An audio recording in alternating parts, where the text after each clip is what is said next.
Hello guys, Brad here. This is another Modern Warfare 2 and a COD 4 thing I got showing for you. And so the first game is that one game I showed before where I just fucking rage quit. But I started out the game doing very well, but then my team started slacking, and then I ended up fucking up, and then I was like, I can't take it anymore. There were so many different things that got screwed up. One thing, I think my team blew it 2 rounds, or it was 1 maybe. I'm not really sure. And then another one I got raped by a shotgun. And then the third time I died, I fucked up. My aim got fucked up. That's what happened. Like right there, dude. That game I just felt like, hey, I'm gonna rush the spawn today, because you know when you're on attacking, I think it's okay to rush spawn. Unless when you're on defense, it's wrong. But today this game I just ended up wanting to do it, and well, it worked out. But then I ended up leaving the game because I got pissed off. But you know, whatever. So today I want to talk about my favorite games, and this was a really hard list to come up with because there are just so many games that I've played, and that goes on from like Nintendo 64, the Super Nintendo, GameCube, PS2, PS3, Xbox, you know, stuff like that. So it was kind of tough to do, and some of them I haven't played in so many years. It's like I don't even know if I would enjoy them. But I'm going off this list based on the fact that I did enjoy them when I actually did play them. So I have 3 columns. I have 10 that I really like, and I still like them if I go to play them today. And then I have 3 notable mentions and some games that that I would only play with a friend, because it's like, you know, if I play it by myself, it's like, nah, this is kind of not really me, you know. So I'm gonna start off with the co-op / probably wouldn't play without a friend list. So there's NFL Blitz 2003. This was on I played this on GameCube. I'm not sure if it was on PS2 or anything, but it was basically an arcade football game, and that's what I really liked about it. And like, you could make characters increase their stats by winning every 3 games. I think it gave you some skill points. You could customize your characters in weird ways, like make an eagle, a dolphin, a big fucking fat ass. You know, there were different preset appearances you could choose from. And then there were like some cheat modes that you could put during the loading screen. Like my cousin would put on like a bunch of cheats for easy fumbles, stuff like that. We'd run the 1-minute quarters, and then we'd just destroy shit. We would just go in there and we would try to get the highest score possible with 1-minute quarters, and it was just really fun. The next one is Conflict Desert Storm. This was a third-person war game, and I think it was in Afghanistan. You basically you start out playing it. I think it starts out with like 2 people, but then it gets to 4 on the next mission. Because yeah, the first mission you have to rescue the guy, and you can play it single player or 2-player. And if you're 2-player, basically, my favorite character was the sniper guy. I don't know what it was. It had this certain mechanic, like when you pop up the scope, these little red dots on the vertical and horizontal crosshair type of thing, they had to like even out in the middle for the bullet to actually hit where you were aiming, and it took like a second or 2. And I just really loved it. It was fucking fun as shit. And my cousin, he would play the he would usually play the light machine gun guy. I don't remember their names. I do remember the black guy. I think his name was Jones. He was probably my favorite character too, because he had like a submachine gun, and I really liked that one. And you could also like trade the guns in game, like just, you know, give to other players. So we would basically just take all the good shit from one character, switch it to the other one, and we would be beasts. But then if one of the characters died, and I think they bleed out after a minute or something, if you don't revive them, then the next mission they would be dead for good, and they'd be replaced by someone else. So it was really good to keep your characters alive. Oh, I think one of the characters' name was Bradley, and that's my name. I don't think it was my guy. Oh, and I think the light machine gun guy I'm talking about was Connor. Now that I think of it, there's some fucking whatever. I was gonna bring up a term that I learned in psychology about, like when you're thinking about it, the retrieval keys, blah blah blah. You know, whatever. That's not important. So next one is Mario Kart 64. This was just, I didn't play any of the other Mario Karts on any other system, like the Super Nintendo and all the other shit, but I played Mario Kart 64, and I just thought it was really fun to play with a friend. Like, if we would fucking like knock each other out of first place, or we could play as partners. And right here is the part where the game goes wrong. We win 3 rounds in a row, and then I'm the last. Well, not the last, but pretty much my team got wiped out like right away, and then there really wasn't much that I could do about it. I mean, my mistake. I called in the care package. You know, that was a bad idea. But if my team didn't die, I would have just died, and we could have still won the round. But whatever. And I'm bringing this on way too long. I was planning on doing a minute per game, but whatever. And then there's Saints Row 2. This was really fun. It has a really funny story mode, I think. Well, the characters can be funny at times, and the story mode is pretty cool. Hunter the Reckoning was a bird's eye view type of game where it was a twin stick shooter. Basically, you had 4 different characters, and each had different weapons and different characteristics. And then there are these certain powers you could use to help kill these zombies. It was really fun. Hunter the Reckoning, that was the one I played on GameCube. There was one on Xbox, PS2, and I think that's it. I'm not really sure. And then the last one for the co-op type things is Medal of Honor Rising Sun. This is pretty much what introduced me into, like, oh my god, World War II is the best fucking setting in the world for a first-person shooter. So that pretty much got me into that, and I also thought that the campaign, which could be played co-op, which was really cinematic and awesome. Like, it starts with Pearl Harbor, that was fucking amazing, and the music was amazing too. And I just really felt the characters, and I get fucked up by a shotgun right there. It was really cool. But what I didn't like about the ending is they took out the entire last level for co-op. It was on an aircraft carrier, then you fly a goddamn plane, and I think you never get the character never gets his brother back, but whatever. So now I'm going to go in through the 10 favorite games, and after that I'll do the notable mentions. So at number 10 I have NBA Street Volume 2. So this was basically of course a sequel to NBA Street 1. I saw my cousin play the first one. I was like, it looks alright. But the second one, they improved the game engine. They improved a lot of things. And I just had all around fun playing this game. And then Time Crisis series or whatever. But not really all of them. Not really just one of them. But I really loved the first one and the third one. Like the first one, there's just so much nostalgia with it that's why I think I really, really liked it.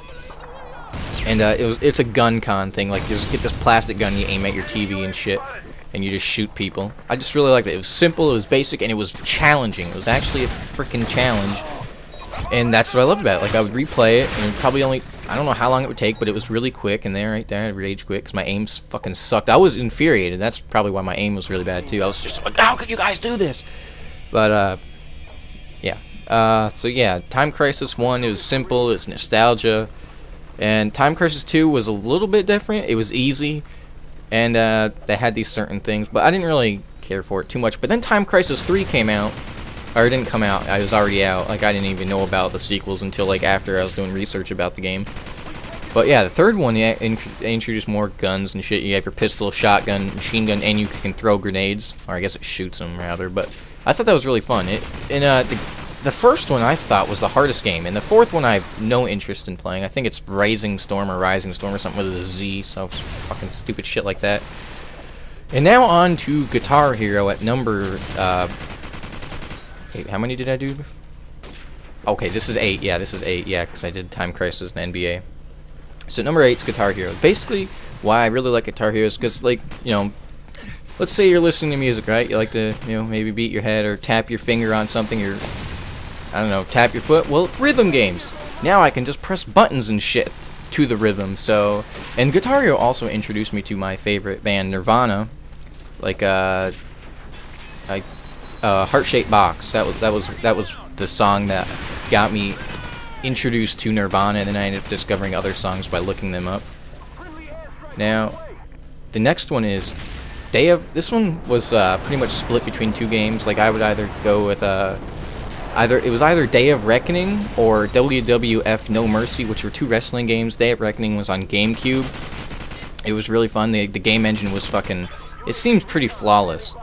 But the WWF No Mercy was what introduced me to these wrestling games on this Nintendo 64.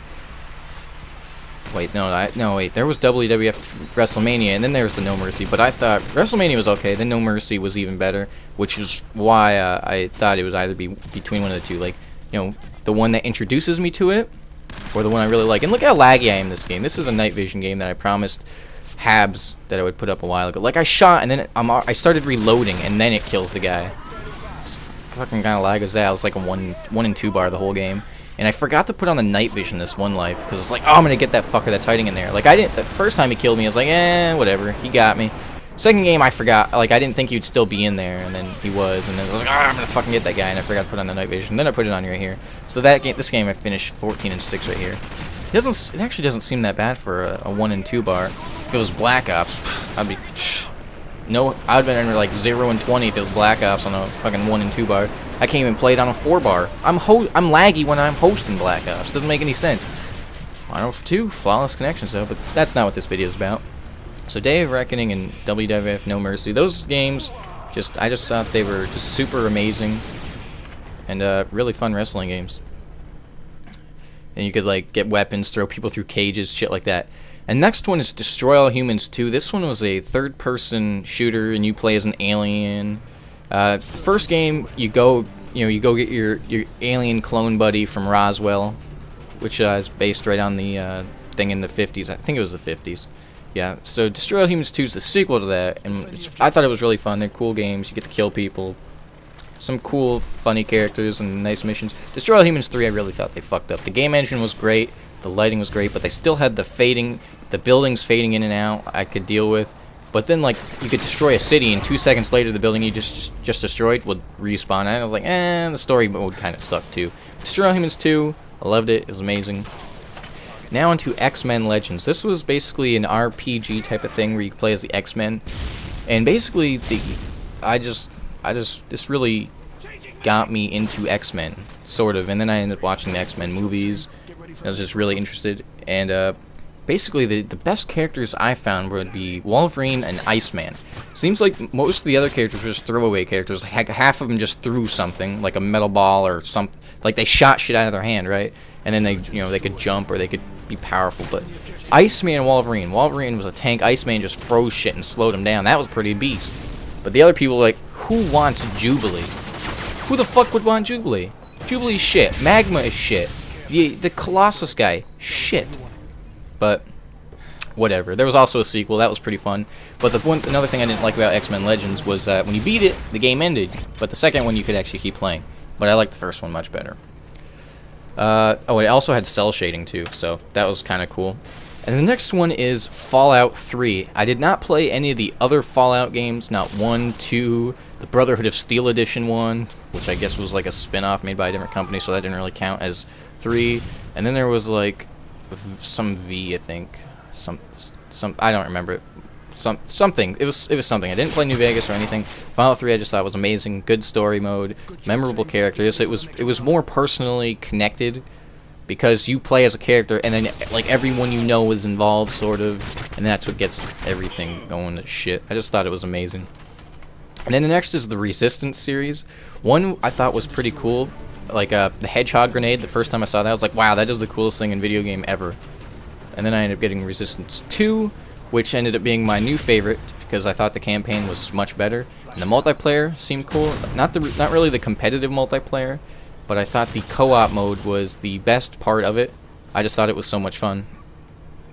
And it's basically an alternate reality game where like right around the 50s, there's a virus from the Tunguska.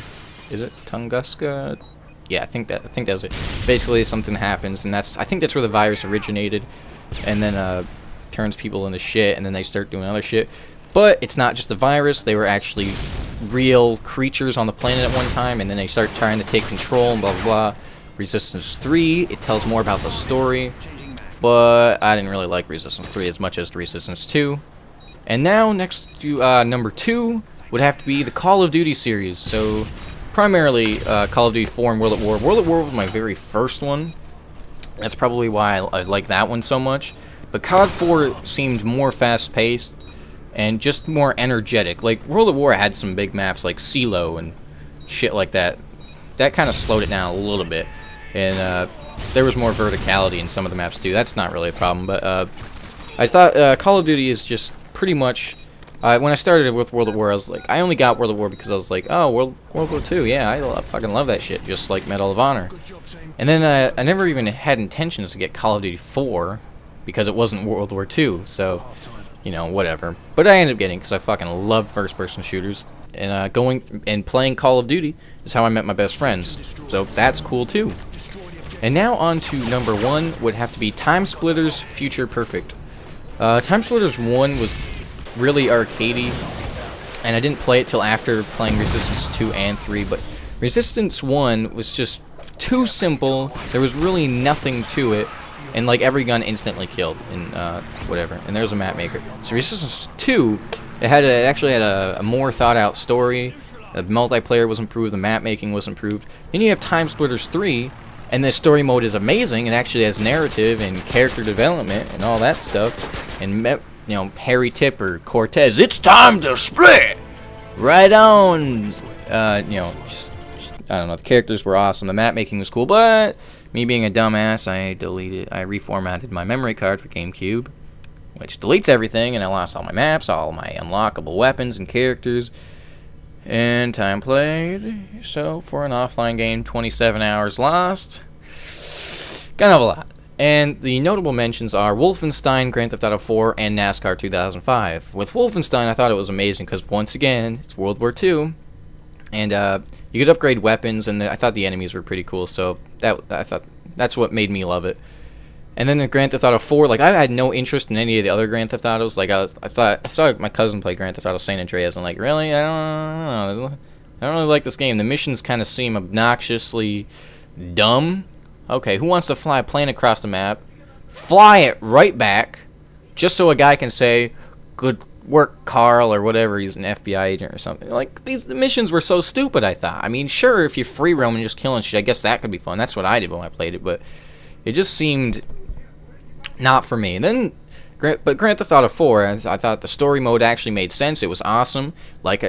Just like the other games, like Fallout 3 and stuff, the story mode was more involved with you and people you knew.